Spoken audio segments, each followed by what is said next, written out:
Hello everyone, knowledge hub में आपका फिर से स्वागत है। आज की वीडियो में हम बिजनेस लॉ के बारे में पढ़ेंगे, जो कि मैंने बताया था कि बीकॉम का एक सब्जेक्ट है। तो आज की जो वीडियो है उसके अंदर हम बिजनेस लॉ में पढ़ेंगे कुछ आपके लॉ रिलेटिंग कुछ communication and revocation of proposal and acceptance दिए हुए हैं। ठीक है, कुछ कानून दिए हुए हैं किससे रिलेटेड, कम्युनिकेशन। ठीक है, प्रस्ताव और स्वीकृति के कम्युनिकेशन और उसके रिवोकेशन से संबंधित कुछ नियम दिए गए हैं, कुछ रूल्स रेगुलेशन दिए गए हैं जो लॉ ने दिए थे। आज हम उसके बारे में डिस्कशन करेंगे। तो उसके अंदर आपका फर्स्ट पॉइंट आता है कम्युनिकेशन ऑफ प्रपोजल, प्रस्ताव का संवहन। इसके अंदर देखिए एक डेफिनेशन दी गई है, according to Indian contract act section 4 the communication of a proposal is said to be complete when it comes to the knowledge of the person to whom it is put। कि जो आपका प्रस्ताव है, ठीक है, उसका जो संवहन है, उसका जो कम्युनिकेशन है, ठीक है, वो कब कंप्लीट माना जाता है? वो तब कंप्लीट माना जाता है कि जब वो प्रस्ताव, जिसके लिए वो प्रस्ताव बनाया गया था, मीन्स जिसके सामने वो प्रस्ताव रखा गया था, ठीक है, अगर वो उसकी जानकारी में आ जाता है, मीन्स वो उसे पढ़ लेता है, उसे समझ लेता है, तब आपका जो प्रपोजल है उसका कम्युनिकेशन हुआ पूरा माना जाता है। ठीक है, जैसे फॉर एग्जांपल के लिए एक्स है, एक वाई है, ठीक है, एक्स ने वाई के सामने प्रपोजल रखा कि आप मेरी बाइक खरीदोगे। बाइक वाला एग्जांपल ले लेते हैं, आप मेरी बाइक खरीदोगे। ठीक है, अगर मतलब कि जो वाई है, ठीक है, उसको आपका प्रपोजल मिल गया, उसने अच्छे से पढ़ लिया, सुन लिया, समझ लिया, ठीक है, तब आपका जो प्रपोजल का जो कम्युनिकेशन है वो क्या माना जाएगा? पूर्ण माना जाएगा, कंप्लीट माना जाएगा। ठीक है, इसके अपोजिट अगर मीन्स उसे मिला ही नहीं, आपका प्रपोजल मिला ही नहीं, तो इस केस में भी आपका जो प्रपोजल का जो कम्युनिकेशन है, जो प्रपोजल का जो संवहन है, वो अपूर्ण माना जाएगा, इनकम्प्लीट माना जाएगा। ठीक है, और कुछ कंडीशन ऐसी होती है कि उसको आपका जो प्रपोजल है वो मिल गया, ठीक है, लेकिन उसने ना पढ़ा, ना देखा, ना समझा। ठीक है, तो इस केस में भी क्या माना जाएगा? आपका जो प्रपोजल है उसका जो संवहन है वो क्या माना जाएगा? इनकम्प्लीट माना जाएगा।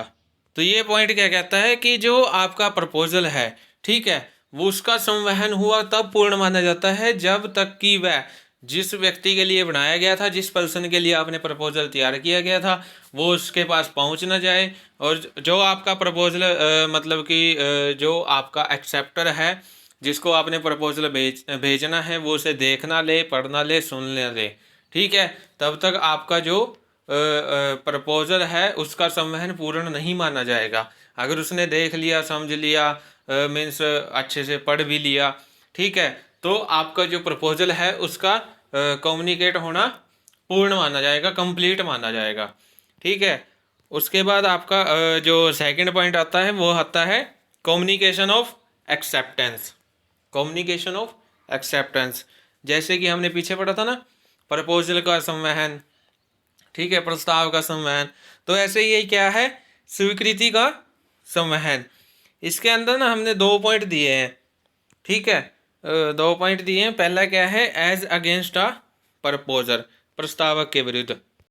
तो ये पॉइंट क्या कहता है कि जो आपका प्रस्तावक है, ठीक है, जो आपका प्रपोजर है, उसके अगेंस्ट आपका जो एक्सेप्टेंस का कम्युनिकेट है वो तब कंप्लीट माना जाता है जब जो आपका एक्सेप्टर है, ठीक है, उसने एक्सेप्टेंस दे दी और उसने acceptance by post, by wire या बाय टेलीफोन जो प्रपोजर है उसके पास भेज दी है। ठीक है, अब वो जो मतलब कि उसके जो एक्सेप्टेंस है उसको वापस नहीं ले सकता।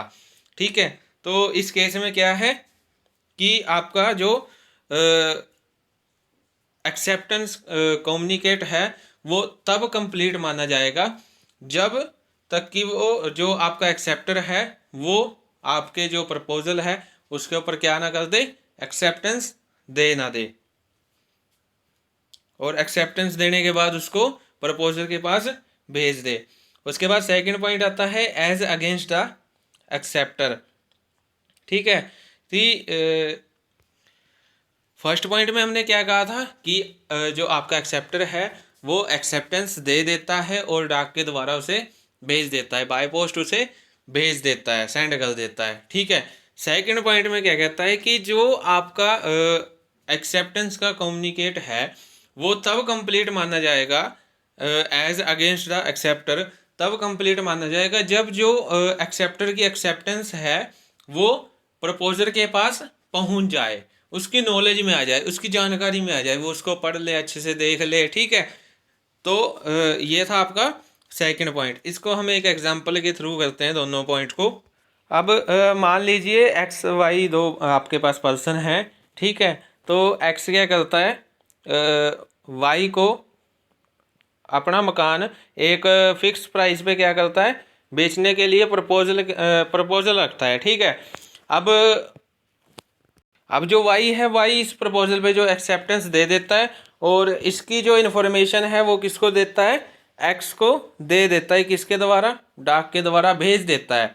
ठीक है, तो यहाँ पे जो आपका एज अगेंस्ट प्रपोजल वाला रूल था वो कंप्लीट हुआ माना जाता है। क्यों? क्योंकि उसने अब क्या कर दिया, अपनी एक्सेप्टेंस दे दी है, वाई ने एक्सेप्टेंस दे दी है और उसे एक्स की तरफ बाय पोस्ट भेज दिया है। ठीक है, और जो सेकंड पॉइंट था as against acceptor, as against acceptor उस समय कंप्लीट होगा जब जो आपका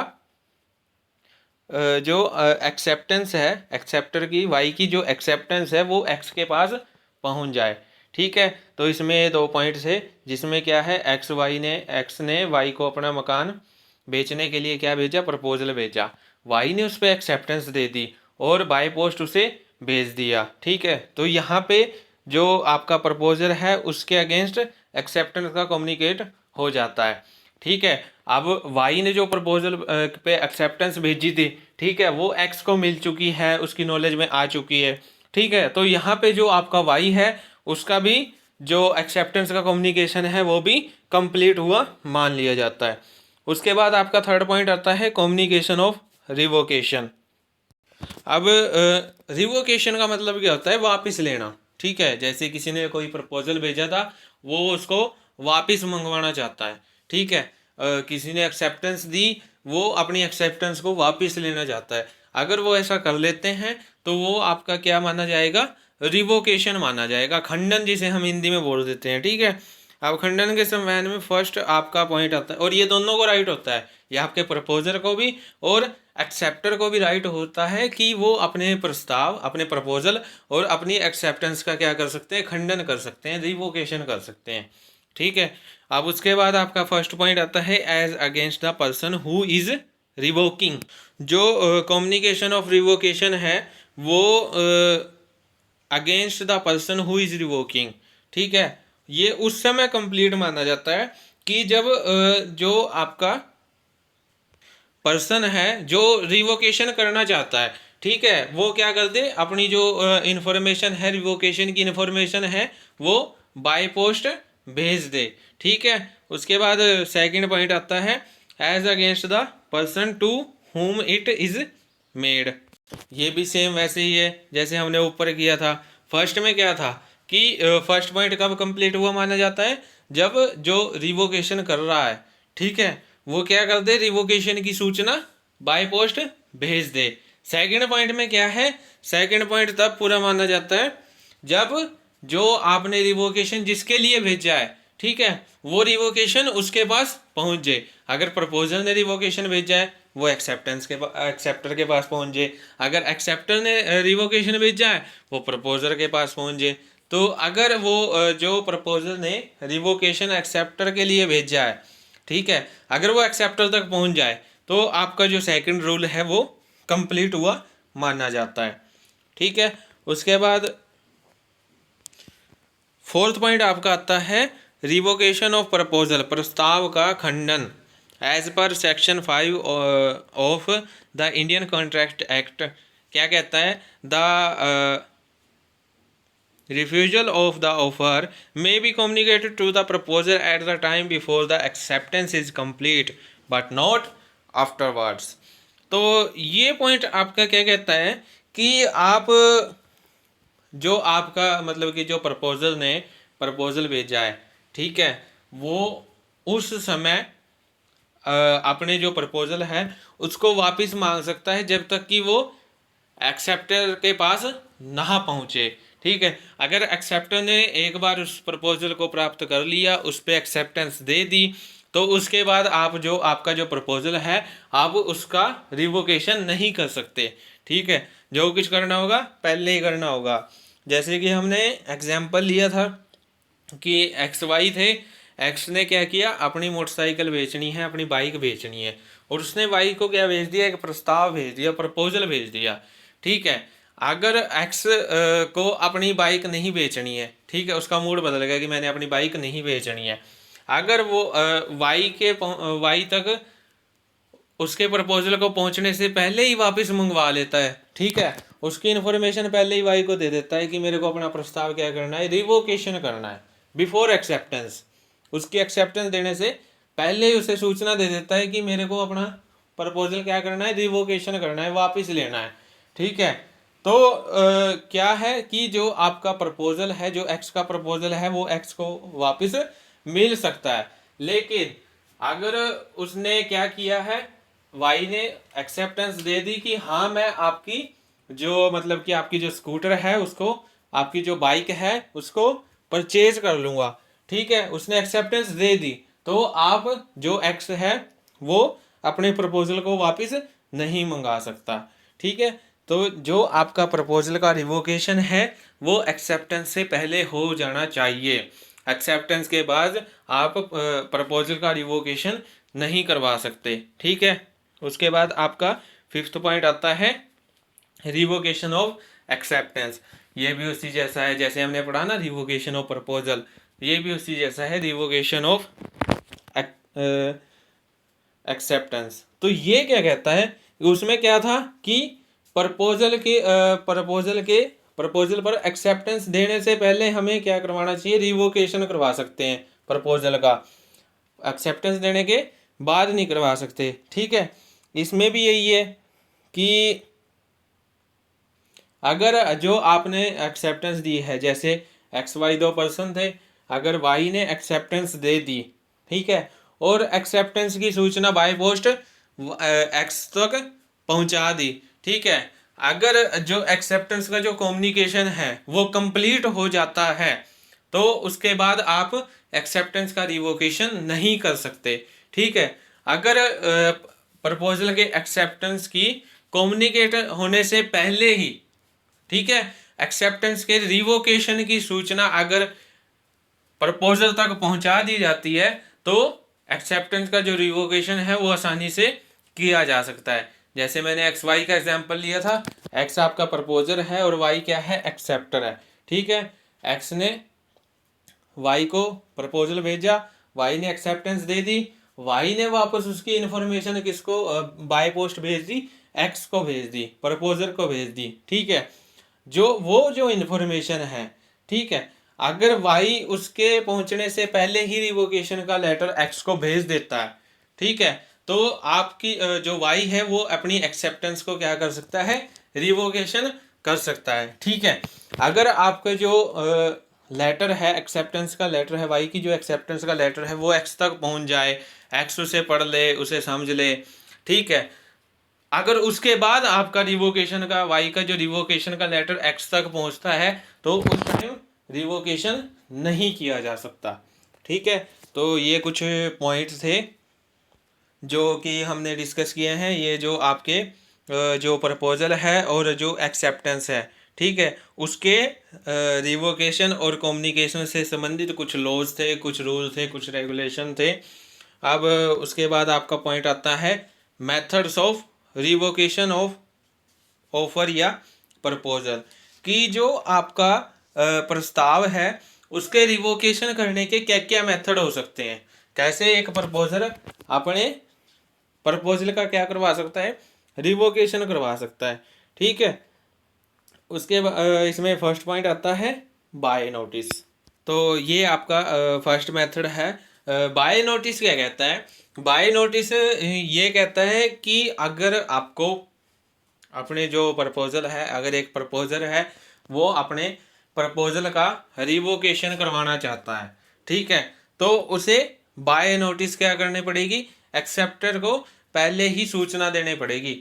एक्सेप्टर के एक्सेप्टेंस से पहले उसे नोटिस भेजना होगा, उसे सूचना देनी होगी कि मुझे अपने जो प्रपोजल है उसका क्या करवाना है, रिवोकेशन करवाना है। अगर उसका जो नोटिस है वो एक्सेप्टर के एक्सेप्टेंस के बाद पहुंचता है तो वो रिवोकेशन नहीं करवा सकता। ठीक है, उसके बाद सेकंड पॉइंट आता है बाय लैप्स ऑफ टाइम, निर्धारित अवधि की समाप्ति पर। अब ये पॉइंट क्या कहता है कि मान लीजिए जो आपने प्रपोजल भेजा है, जो एक प्रपोजल ने अगर कोई प्रपोजल भेजा है, अगर उसके ऊपर टाइम पीरियड डिसाइड है कि इसने टाइम पीरियड के अंदर एक्सेप्टेंस देनी है। ठीक है, अगर जो आपका एक्सेप्टर है वो निश्चित मतलब फिक्स टाइम पीरियड के अंदर अंदर स्वीकृति नहीं देता है, तो आपका जो मतलब कि प्रपोजल है वो क्या माना जाएगा, समाप्त हुआ माना जाएगा। ठीक है, उसका क्या माना जाएगा, रिवोकेशन माना जाएगा। क्यों, क्योंकि वो अब जो प्रपोजल है वो आपके पास वापिस आ गया है। ठीक है, उसके बाद अगर सेकंड पॉइंट क्या कहता है कि अगर जो मतलब कि आपका प्रपोजल है, ठीक है, उस पर किसी भी प्रकार का कोई टाइम नहीं लिखा हुआ कि इतने टाइम के अंदर दिया है, इतने टाइम के अंदर आपने एक्सेप्टेंस देनी है, जो एक्सेप्टर है इतने टाइम पीरियड के अंदर उसने एक्सेप्टेंस देनी है। ठीक है, अगर उसके ऊपर कोई टाइम पीरियड नहीं लिखा हो, फिक्स टाइम पीरियड नहीं लिखा हुआ है, ठीक है, तो अब जो मतलब कि आपका प्रपोजल है अब वो उसके नेचर पे डिपेंड करता है। ठीक है, कि उसका टाइम पीरियड क्या है, उसके निश्चित अवधि क्या है। ठीक है, अगर उस टाइम पीरियड के अंदर अंदर भी एक्सेप्टेंस नहीं आती है तभी आपका जो प्रपोजल है वो समाप्त हुआ मान लिया जाता है। उसके बाद थर्ड पॉइंट आता है not being accepted according to the mode prescribed, निर्धारित विधि से स्वीकृति न होने पर। ठीक है, अब ये पॉइंट क्या कहता है कि मान लीजिए एक प्रपोजल है, दूसरा एक्सेप्टर है, प्रपोजल ने अपना प्रपोजल भेजा, ठीक है, और उस पर मोड लिख दिया, विधि लिख दी कि जो आपने एक्सेप्टेंस देनी है वो बाय टेलीफोन देनी है या बाय पोस्ट देनी है या बाय वायर देनी है, तार के द्वारा देनी है। ठीक है, मान लीजिए आपने क्या लिख दिया, इस पर बाय पोस्ट देनी है एक्सेप्टेंस। ठीक है, और जो आपका एक्सेप्टर है वो क्या करता है, बाय पोस्ट एक्सेप्टेंस नहीं देता है, वो क्या करता है बाय टेलीफोन के जरिए क्या कर देता है, बाय टेलीफोन क्या कर देता है, एक्सेप्टेंस दे देता है। ठीक है, तो उस समय भी जो आपका प्रपोजल है वो भी समाप्त हुआ मान लिया जाता है। क्यों, क्योंकि जो आपने मोड बोला था कि इस मोड में एक्सेप्टेंस चाहिए, ठीक है, तो उसने उस मोड में एक्सेप्टेंस ना देकर किसी दूसरे मोड में क्या दे दी, एक्सेप्टेंस दे दी। ठीक है, तो जो आपका प्रपोजल है वो वैलिड नहीं माना जाएगा। ठीक है, आपका जो कॉन्ट्रैक्ट है वो वैलिड नहीं माना जाएगा क्योंकि जो प्रपोजल के अंदर मोड लिखा होता है एक्सेप्टर को एक्सेप्टेंस उसी मोड में वापस देनी होती है। ठीक है, उसके बाद फोर्थ पॉइंट आता है by non fulfilment of essential pre condition, अनिवार्य पूर्व शर्त के पूरा ना किए जाने पर। ठीक है, तो ये पॉइंट क्या कहता है कि मान लीजिए जो प्रपोजर है उसने अपने प्रपोजल में कुछ टर्म्स एंड कंडीशन दी हुई है, कुछ कंडीशंस दी हुई है कि अगर जो एक्सेप्टर है उसको एक्सेप्टेंस देनी है तो इन कंडीशनों को क्या करना होगा, फुलफिल करना होगा, इन कंडीशनों को क्या करना होगा, पूरा करना होगा। ठीक है, अगर वो ऐसा नहीं करता है, ठीक है, अगर वो ऐसा नहीं करता है, वो बिना कंडीशंस को पूरा किए क्या कर देता है, एक्सेप्टेंस दे देता है, तो इस कंडीशन में भी क्या माना जाएगा कि जो आपका प्रपोजल है वो क्या हो गया, रिवोकेशन हो गया, खंडित हो गया, वो समाप्त हो गया।